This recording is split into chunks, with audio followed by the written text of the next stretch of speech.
to do is just say everything you want to say, and we'll try our best to contact her. Do you have a phone number for her, a cell phone number? No, sir.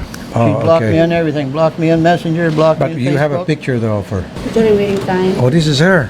You got married? Yeah. Holy moly! I thought she's just a girlfriend. No. She's my wife. How long you been married? 3 months. Where did you get married? Here or? Yes, here. Oh man, and now she's living with somebody else? Yeah.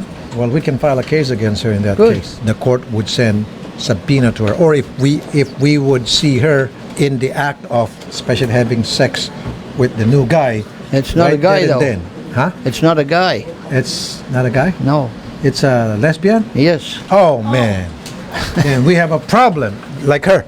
Like me? I don't know. You're lesbian? No, I'm gay. If it's a lesbian, then I'm gay too. I laugh all the time. then there's a problem if it's a there lesbian. could be a guy too, but I don't know. Mr. Brown, welcome to the show. Do I get paid for this? Well, you're not gonna get paid, but you're gonna get famous. Oh, good. That's the payment that you're gonna get. The compensation for being here is you're gonna get famous all over the world. I'll be like Clint Eastwood. More than that. All right, let's start with what can we do for you, sir? I want to know what my wife wants to do. And her name is? Kathleen Kate Kimberlin. What happened to your wife? I don't know. You don't have any inkling or any idea at all what's going on with Probably her? because I talked to her mother. Oh, this is the mom. Yeah, Yeah. I am the mother. Nay, anong nangyari sa anak nyo? Yun nga, hindi ko alam, sir, kasi pagkatapos nilang kinasal, umuwi to ng Canada. So, nagstay siya sa akin ng 1 day. Then, after that one, umalis siya, hindi nagpaalam. Miss Kathleen, magandang hapon po. Hello po. Nasaan ka ba ngayon? Nasa bayangan po. Would you like to talk to your husband? Mr. Brown, go ahead. Kathleen, Hello. how are you? I'm fine. Yeah, where are you now and why did you leave me? You come to the hotel with me. As soon as I went in the shower, you left. Took off again. Why? Miss Kathleen, Hello po. bakit iniwan mo si sir? Ang sa pamilya po. Anong problema sa pamilya mo? Magulo po. Sa mama sa papa ko po. Kathleen, wala problema sa atin. Ang pinoproblema ko lang, yung asawa Bakit mo. kami lang ma? Hindi buwan ba na po tanan ma? Sinubina naman mo ni papa. Alam mo naman si Papa mo na ganon. Kaya nga ako umiiwas sa Ano ba ginanon ni Papa? Sa ngayon, sir, umiiwas ako sa Papa niya dahil yun nga, medyo magulo kami. Pero sa amin na yun. So, Miss Kathleen, meron nga problema, ina-acknowledge ni mama mo, may problema sila, pero dapat labas yung problema ni Papa Mama mo sa relationship nyo ni Mr. Brown. You're already married. Pwede ka bang makipagbalikan na lang dito kay Mr. Brown? Ayoko na po. Ba't mo siya pinakasalan kung ayaw mo na sa kanya? Ang mama po, pinipilit po akong humihingi ng pera. You know that's not true, Kathleen. You would always call me and tell me you needed money for food, your money for rent, money for lights, money for water, and I never said no to you. Kathleen, anong ginawa mo sa pera na mabinigay sa'yo ni Sir William? Bayad sa bahay po. Ano pa? Sa tubig at kuryente. Big utility bills. How much are we talking about? Well, I give her around $18,000 in Canadian. Oh my. 1,800. I mean, yeah. 1,800. Yes. Okay. Hindi naman totoo yan, Kathleen. Every time na mag-ask ka sa kay William ng money, hindi ko naman rin yun alam. Man, buhat itong paggawas ma. Sige na kulit sa mga yung kagbalon para Sinungaling. nasa balon tayo sa gawas. Sinungaling ka talaga. Ano, bakit nagbibigay ka ba sa Ayun, akin? pag-iwanan na. Even small amount, Kathleen, hindi ka nagbibigay sa akin because you use the money for the lesbian girl. So meron ka palang karelasyon na Ay, lesbian. evidence. Alam mo, Ay. Kathleen, it's unfair. Sinisisi mo yung mama mo, kaya ka nagpaghiwalay. Yung pala ang dahilan, naman yung totoo ikaw pala may karelasyon na lesbian. Ito, may picture. Sa wala pa po si William, may ano po akong lesbian. Bakit ka nagpakasal? Kay William, mayroon ka pala. Ma'am, Tapos before hindi ko nakasal, naman alam na ma'am, ikakasal dili kayo. po. Sinungaling ka talaga, Kathleen. Ako ang pinasama mo. Dili ba ako? Ayaw ko giguna na. Ano ba talaga gusto mo mangyari? So, Kathleen, Po. so what is your plan right now? Ayaw ko na po.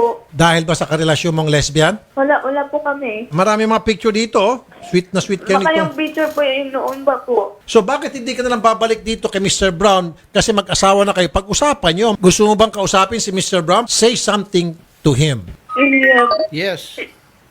sorry. Sorry. I don't think that cut it. All the stuff you asked me for and I got it for you. You promised you'd meet me at the airport. You promised me a lot of things you never held up. And I never turned you down when you asked for money. And I know your mother didn't have nothing to do with it. It's your friends. Your friends that you think are your friends, but they're not. They're leeches. They're bleeding you. And you're using me as a scapegoat, a money bank. You lied to me. You told me you didn't drink when I first met you. You said you didn't smoke. And you smoke and you drink and you lie. What about 2 or 3 weeks ago when you tried to cut your wrists and you said you would go deeper the next time if you didn't get money? She said she was going to cut her wrist. She already did. She did? Yes, I got pictures of it. And she was asking for money. How much money? I don't know. She didn't say how much. She just wanted money. And what did you tell her?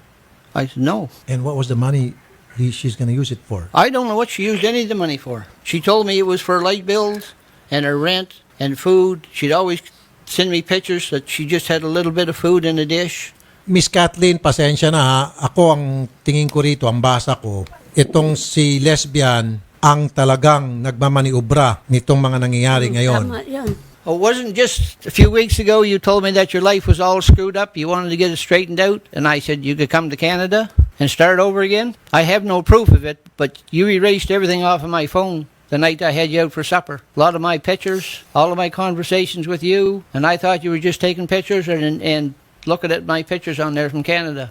Why did you do that? You hate me that bad? And if you do, why did you marry me? You told me long ago that you would come to Canada, look after me till I was old, which I am anyway. Magandang offer yung Miss Kathleen. Kung nagkagewang-gewang na rito yung buhay mo sa Pilipinas, magandang ang panimula sa Canada. Ba't mo tinanggihan yung ganong klaseng offer na napakaganda? Dahil lamang kay Irene Torres, ayan po yung pagmumuka nitong si Irene Torres na in-off na po yung cellphone. Makipagrelasyon ka sa lesbian kung wala ka sanang sabit. May sabit ka dahil may asawa ka na Ginagamit ka lang nitong si lesbian para mangikil na mangikil. Nagets mo? Opo. She's very immature. Immature? Yes. No, she's smarter than you think. She's smarter than Oh, you yeah, she think. pretends. Okay. She's good at it. She's a scammer? She is a scammer. You know one thing about her? She's honest. She's never stole from me. She never touched your money. No, sir. What's the difference between Because, a thief and an extortionist? Can you define that for me, sir? Yeah, it's the way it's spelled.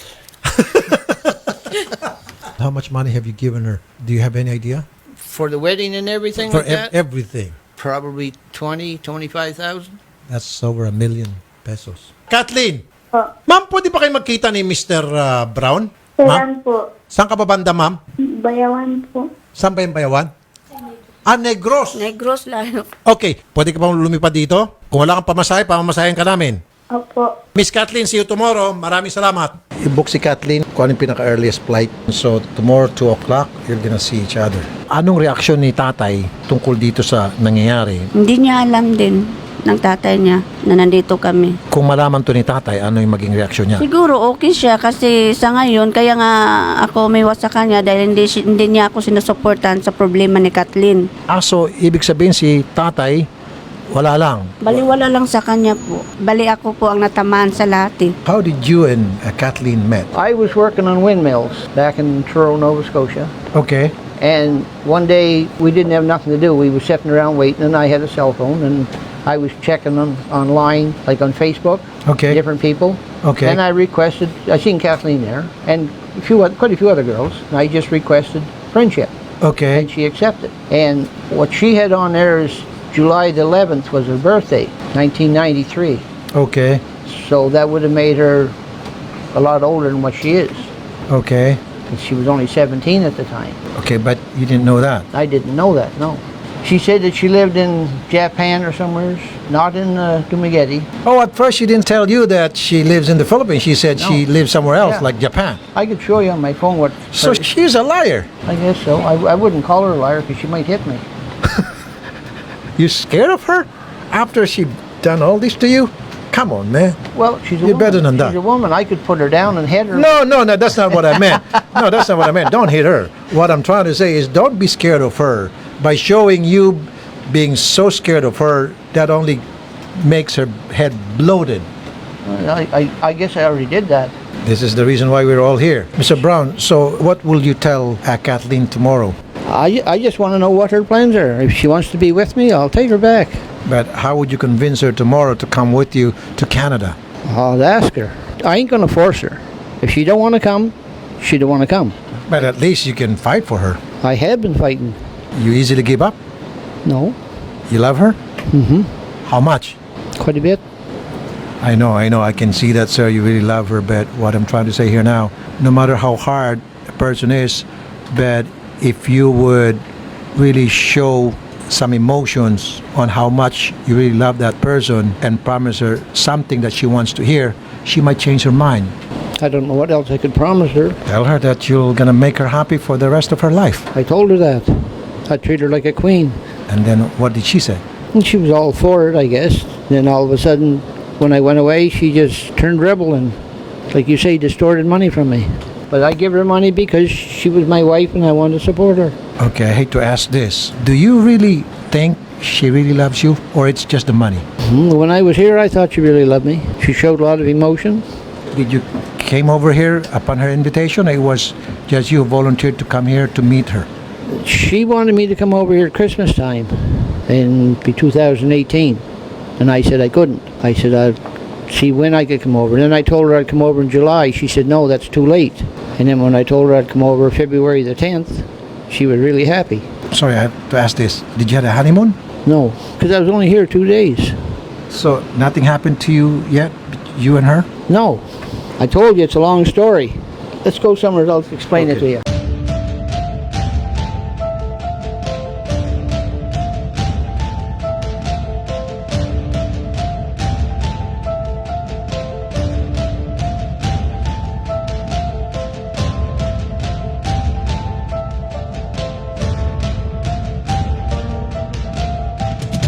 Mr. Brown, how are you? Are you feeling good today? Yes, Because you're gonna see your wife face to face. Is that okay with you? I guess so, Are you ready for it? Yeah. Bring it on. Miss Kathleen Cambrihan Brown, all the way from Negros. Have a seat. Kathleen, meet Mr. Brown, your husband, and your mom. Would you like to say... Okay, she's crying now. What would you like to tell her? Hi. Come on, man. You I can don't do know better what than to that. say to her. Say to her something. Say, come back to me, mama. Please come back, honey. And then she would say, please release me, let me go, for I don't love you anymore. You know that song? I heard of it, yeah. Okay. Would She's you come smiling. back to me? I want you gone. Tell me, honestly, what is the main reason why you don't want to come back to your husband? I don't love him. Why don't you love him? Napalitan lang po ako. Were you forced by somebody? My mom. No, I did not know that one. She was saying, Mr. Brown, that she was forced by her mom to marry you. She never mentioned nothing to me about being forced to marry me. She had lots of time to say no. O nga naman, you could have just said no. Sinabi ko na po sa kanya na ayaw ko. You told him? Bakit ako ang biniblame mo, Kathleen? Hindi ko Mama. talaga alam, Kathleen. Magkikulatabi ako ni mo, ma. Ipagilom sa mga paistoryahas. February. Okay, shut up, let her talk. Kita siya giunsa ko ni mo. He saw it? You saw it? No, I never. Giunsa ko ni pagkulata, magina pakaulawan ko ni mo. Saan? Saan kita pinapahiya, Kathleen? Ma, mag-istorya na ka sa kuha. Imo kung kulataw na tubangan sa iya, ha? Oh, wait a minute. Wait a minute. Wait, Naay ma'am. mo kauban na to. Gigas trabaho. While she's being beaten up by her mom, you were just watching Mr. Brown? No. That's what she said. She's She's lying. lying. Matugas sa tinuod magikulata ko nimo. Ang kuna mga anak man ko nimo mga nay pa makuminutbutan. Mura ko dili ko nimo anak kay mo ko inganaon. Wait na. Nagsisinungaling siya. Hindi nga nakita ng husband niya na inano ko siya eh. Lumaya siya kasi yung nandun asawa Anak ko niya. nimo madili. Yes, of course. That's why Ang imo ko ginahingan ni. ikaw kaya ang gumawa ng gulo sa lahat, Kathleen. Sa totoo lang. Masuka-suka di ka gihimo dautan sa tong pamilya. Ato Sa pamilya, pamilya palagi ikaw may sadaan sa tanan. Tinulungan ko lang asawa mo para sa inyong dalawa kung magdesisyon Wala ka ko kung anong... gitabang kasi ya. Ako anak ko nimo wala ko nimo gitabangan. Okay, hold on. What he's saying that you are very good in pretending. Really I good. You are. Liam, just let me go. Are those tears for real?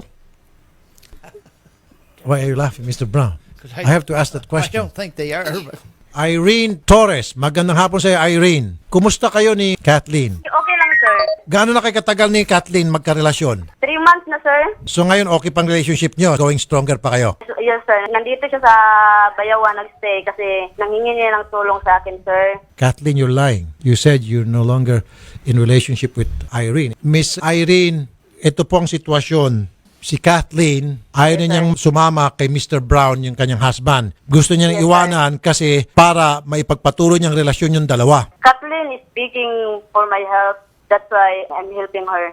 Okay. Because she don't want to leave their house because her mother forcing her to marry that Mr. Brown. Okay, Irene, sana punta yung mga perang nahihingi ni Miss Kathleen kay Mr. Brown. Bago pumunta si Kathleen sa akin, yung dala niyang pera, mga 7,000 pesos, sir. Yun Okay. ang pinagastos namin sa bahay niya, sa pagkain niya.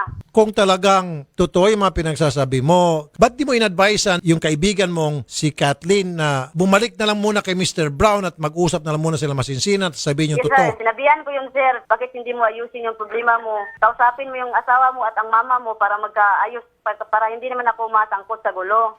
The messenger, she sent me probably on the 13th or the 14th. Yeah, ask her to repeat what she said. Okay, pakiulit daw yung sinabi mo sa messenger kay Mr. Brown. Bakit ako mag-chat? Hindi ko naman kilala yan. Hindi ko kano-ano yan, sir.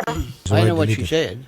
What did she say? She asked me if I miss Kathleen. I said, yes. Are you sad? I said, yes. And she said, I'm not. And I said, why not? She says, because I'm doing your wife tonight. Bastos naman tong mo, Kathleen, itong karelasyon mo. Ba't niya ginanon yung Canadian? Sa pagkaalam ko, di pa niya yun sinabi. This time around, I believe this guy na nakatanggap siya sa messenger na itong... Paminsan po kasi nagkakamali kasi yung Hindi, asawa... sino nga yun na nagsabi sa kanya Hindi na, ko po alam na kasi... ginagal ko na itong asawa mo. Sino yon? Hindi ko po alam. Anyway, so, what do you want now, Mr. Brown? I wanted to come back with me and go to Canada. Like she asked me 2 or 3 weeks ago. She wanted to go to Canada Oh, she to said get that. her life straightened out. She Okay. was sick of what she was doing here. So, sinabi mo yon, Kathleen, na gustong pumunta ng Canada kasi screwed up na yung buhay mo rito, gewang-gewang na gustong magbagong buhay, tumira sa Canada. Come on, huwag ka na magsinungaling. Sinabi ko sa kanya na ayaw ko iwan yung papa ko dito. Hindi, but you said na you want to go to Canada. No, Yes, you did. no, I don't. Alam mo, Kathleen, you're one heck of a liar. This guy would not come here just to lie. Habang tumatagal, lumalabas na lahat ng mga kasinungalingan mo. Kusang, ikaw mismo nagtatanggal ng maskara mo. Kasabot mo itong si Irene sa inyong kalokohan na para lokohin to si Canadian. Pati yung nanay mo, pinalabas mong bugbugera, walang hiya. Napaka-tama itong husband mo. Scammer ka. Nahuli na kayo. Una, sabi mo, wala na kayong relasyon ni Irene. Sabi mo kahapon, matagal na kayo hindi nagkikita. And then, kasasabi lang nitong Irene, okay kayo ngayon, going stronger pang relationship nyo. Dalawa kayo, hindi magkatugma-tugma. Samantalang itong si Mr. Brown, consistent mga pinagsasabi niya. Paulit-ulit, hindi siya nagbabago. Ikaw at si Irene, pabago-bagong statement ninyo, which means you two are lying. Kathleen, show me your hands. Show me the other one. Where's your rings? Nasaan yung isa pang ring? Nawala ko po. Nawala o sinanla? Hindi po to white gold, yung ganyan, hindi po. Paano ko po isasanla It's a yun? fancy ring. It's not the gold ring. Because I was asking her, she must have pawned it. She said it cannot be pawned because it's not a real white gold Where ring. is it? She lost it. Good excuse. Miss Irene, hindi ka ba nakukonsensya rito na ikaw ang punot dulo rito? Bakit ako makasensya, sir? Wala akong ginagawang masama, sir. Ma'am naman, wag na tayo maglukuhan pa. Kung hindi dahil sa'yo, hindi sana nagkagulo itong mag-asawa, tuloy pati ba naman itong si nanay, pinalabas na parang demonyo nitong si Kathleen dahil sa kanyang pagmamahal na siguro sa'yo. Pasalamat na lang yung mama niya, tinulungan ko yung anak niya. Kung totoo ka talagang nasa sinampal ng mama mo, nagawa niya yun kasi nilagay mo sa kahiyaan yung pamilya nyo na iniwan mo itong si husband mo. Ako, hindi ko kinukondon yung pananakit. Ang stand ko talaga dapat hindi sinasaktan yung mga bata. Pero given the situation na yung husband mo, iniwan mo para sumama ka dito kay Irene, you would have done the same thing siguro if it happened to you. Kathleen, hindi na talaga pwedeng magbalikan kayo ni Mr. Brown. Hindi na po. So what's gonna happen to the marriage? Gusto ko po yung mawala na yun. Hindi ka ba makakonsensya na pinapunta mo rito yung tao? Gumasto siya lahat-lahat just to be with you, to get married with you, and then this is what you're doing to him right now? Hindi ka daw konsensya? Konsensya pa ako dun. Does he deserve this? Yes. Why? What did he do to you? Parang kinukulong po ako. Parang aso nga nasa cage. Kung kinukulong ka niya parang aso sa cage, bakit ka nakatakas? Ba't mo siya naiwan habang siya ay nagsha-shower? Sinabi po niya kasi sa mama ko na bantayan ako, bantay sarado. Because you're already a married person. Meaning, gone are the days na you have to do whatever you want. Go out with friends all night long, celebrate. You can't do that anymore as a married woman. I was married 52 years, raised 6 kids. I got 17 grandchildren, Okay. 7 great-grandchildren, and 3 foster kids. I know all about being married and looking after kids Okay. and how to treat a wife before my wife passed away. I'd treat her good, maybe too good. I've been told by a lot of people I spoiled her. Inispoiled ka niya pala. Trinato ka niya parang prinsesa. Sorry hindi kita kakampihan dito. Kampi ako sa mga babae, especially pag inaapi ng mga mister. Pero this time, hindi ikaw inapi rito. Ito ang inaapi mo. Yung sinasabi mong kinukulong ka niya, that's far from the truth because maraming beses ka nakakatakas-takas. Kasi kung nasa cage ka, hindi ka makakatakas. Naliligo siya, you're free to go. Sumasama ka, nagpapapicture-picture pa kayo kasama nung si Irene. That's freedom. So again, you're lying. Is them the sneakers you asked for? Who bought the sneakers for her? I don't know. Sino bumili niyan? Probably Irene. Or maybe she bought them with the money I give her to pay the water bill and the light bill and the food. Si Irene 4 bumili niyan? times a month. Maybe it's her boyfriend who bought them for her. I don't know. Wala kang future kay Irene. With him, you have a bright future. Maraming mga Pilipino nagkakandara pa na makapagpunta ng Canada. Ito, ino-offer niya na sa iyo in a silver platter. Alam mo sabihin in a silver platter? Walang kapagod-pagod. Nandyan na magkakaroon ka ng sarili mong bahay, sarili mong kotse, magkaroon ka ng disenteng trabaho. Maraming magagandang mangyayari sa iyo sa Canada. Ano bang plano mo sa future mo? Gusto ko yung buo yung pamilya namin, walang problema. You can make it in Canada. I wanted to stay here, not in Canada.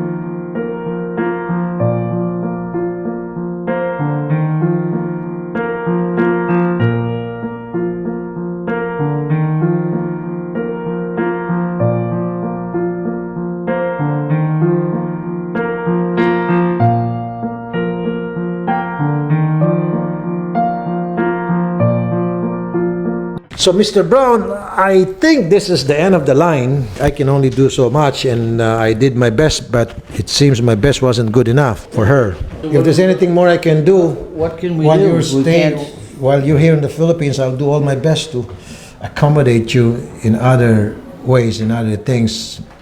But on this case, there's nothing more. So I just wasted my time. I guess so. But I'm a popular guy all over the world. I'll bet you I got 150 emails last night from people saying how stupid she was. Exactly. And they were so proud of me for what I did. They Good told guy. me I see. she was a piece of is what they said, for doing what she did to me. I don't know how she's going to sleep at night, but probably she will because she's got no conscience. Okay. Makakatulog ka ba mamayang gabi? I will. You will what?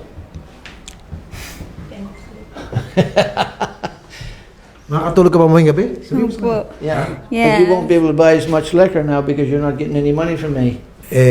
Wala kang pamasahe. Can she borrow airfare for her? I don't know. How's she getting back to Dumaguete? Because I'm not paying for her ticket. How about for for a hotel room? Because she has to spend the night somewhere else. I don't care where she goes. What if she has to beg for money for don't food? care. Huh? I don't care. She used me. But she's your No, she's wife. not. Not anymore. So how is she gonna go home to Dumaguete? I don't care. She can swim. Nalangoy ka raw sa Dumaguete. Saan ba siya raw? Come here, Shari. Do you want to go to Canada? Yes, sir, of course. You have a lot of chocolates there. Yes. See my body? I have lots of needs. What about that? There's lots of chocolates there. I bought a bunch for her, but I just give her one of them. Oh, but And the rest of them I give to someone else. how about her? Can you buy her a lot of clothes? Yes. A lot of foods. Like Yeah. Because I have a lot of cholesterol in my body. When you get maybe I could get a half a dozen lesbians. I got 5 bedrooms in my house. What a big house it is. It's a mansion. No, it's not a mansion. It's 5 bedrooms. 5 bedrooms. She can occupy 2 bedrooms. Yes, because of my body, you know. I have to... Ay, ang hirap naman. I answer si Odette. Okay, Odette. Okay. How about this? Another one? Yeah. Yes. This is Odette. She's a lesbian. Canada too? Sorry? Would you want to go to Canada too? Of course. I got 2 bedrooms filled. Okay. This one is a lesbian, this one is not. So take your pick. This one or her? Her. How about her? Yeah. What about me? Huh? How about this spare tire? What if you get a flat tire? This one's a spare tire. I got a compressor. See, we're trying to make you happy, you see?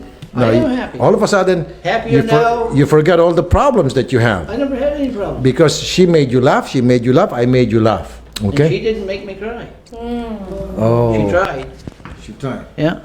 But I made her cry yesterday and today. And she'll cry again. When she goes home tonight thinking about me, she'll cry. Maybe so. I'm not getting no more money from. Ano masasabi nyo na? Wala na talaga. Wala na akong magawa sa kanila. Tinutulungan ko naman si William eh. Anong message mo kay Sir William? William, I'm so sorry what my daughter did to you. It's not your fault. It's her fault.